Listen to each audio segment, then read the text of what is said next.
Hoy nos metemos de lleno en una batalla de ideas que ha sacudido a los cimientos de la fe por siglos. Y no es una guerra con ejércitos ni cañones, es algo mucho más profundo, más sutil. Es la lucha por definir qué es, en esencia, la verdad dentro del cristianismo. Para entender la dimensión de esto, hay una frase que lo clava. Dice que la ignorancia en teología es básicamente el mejor abono para que crezcan la herejía y la confusión. O sea, lo que nos está diciendo es que esto no es un simple debate académico. Lo que está en juego es, tiene consecuencias enormes, incluso eternas. Y como en toda batalla hay un territorio que defender. En esta historia, ese territorio es como una gran fortaleza. Así que lo primero es lo primero. Vamos a conocer esa fortaleza. Vamos a caminar por sus murallas, que no son otra cosa que las creencias centrales de la fe, construidas y defendidas durante siglos. Ok, ortodoxia, enseñanza correcta. Suena un poco técnico, ¿verdad? Pero la idea en el fondo es simple. Pensemos en los cimientos de un edificio. Son esas verdades fundamentales las que si las quitas, todo se viene abajo. Es el ADN de la fe. Y estas eran precisamente las murallas de la fortaleza. Ojo, que no hablamos de detalles menores, de decoración, no. Estos son los pilares que sostenían todo. Estamos hablando de la autoridad de la Biblia, de quién es Jesús, de cómo funciona la salvación. Cada uno de estos puntos se consideraba absolutamente esencial, innegociable. Y aquí es donde la historia da un giro súper interesante. Uno pensaría que el ataque vendría de afuera, con un ejército enemigo a las puertas. Pues no. Las primeras amenazas, las primeras grietas en esos muros sólidos, empezaron a formarse desde adentro, silenciosamente. Esta primera grieta tiene un nombre: pietismo. Y hay que decirlo, la intención era buenísima, de verdad admirable. La gente sentía que la fe se había vuelto algo muy de la cabeza, muy fría, puro ritual. Ellos querían volver a sentir la fe en el corazón, que fuera algo personal, vivo. Pero ¿qué pasó? Y aquí está la gran paradoja. Al poner todo el énfasis en la experiencia personal, en el sentimiento, se empezó a dejar de lado el estudio profundo, la doctrina, el porqué de las creencias. Fue como si por querer mantener la casa calientita por dentro, hubieran dejado la puerta principal abierta y sin vigilancia. Y claro, una puerta abierta es una invitación. Y lo que estaba por entrar no era un simple ladrón. Era una corriente de pensamiento totalmente nueva que estaba arrasando Europa. Una fuerza que no venía a cuestionar detallitos, venía a intentar demoler la fortaleza por completo. Así que, de esas grietas internas, pasamos de repente al asalto frontal.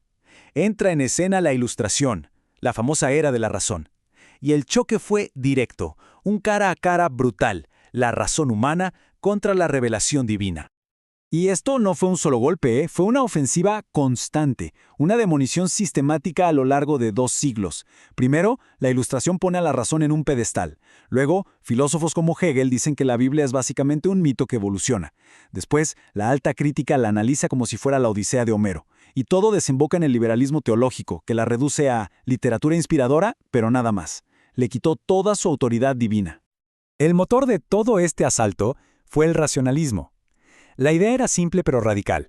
La razón humana es la jueza suprema de la verdad. Si algo como un milagro no se puede explicar con la lógica, simplemente se descarta. No pasó, y punto. La razón se sentó en el trono que antes le pertenecía a Dios. De esta mentalidad nació una herramienta nueva, la alta crítica. Y esto fue un cambio brutal. Por primera vez se empezó a estudiar la Biblia no como un texto sagrado, sino como un documento puramente humano. La analizaron como si fuera cualquier otro escrito antiguo, sujeto a errores, a contradicciones, a manipulación.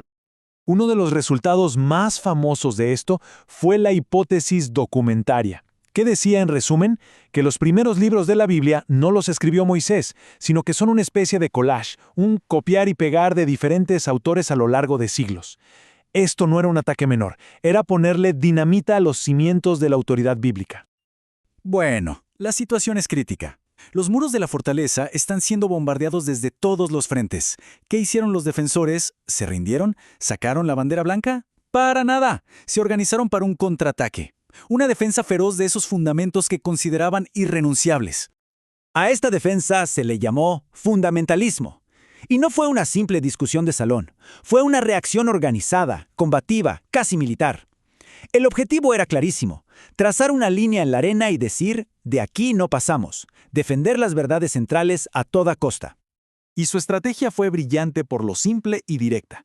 Crearon una lista de 5 fundamentos no negociables.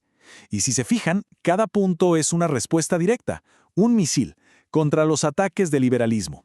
¿Que la Biblia tiene errores? No, es inerrante.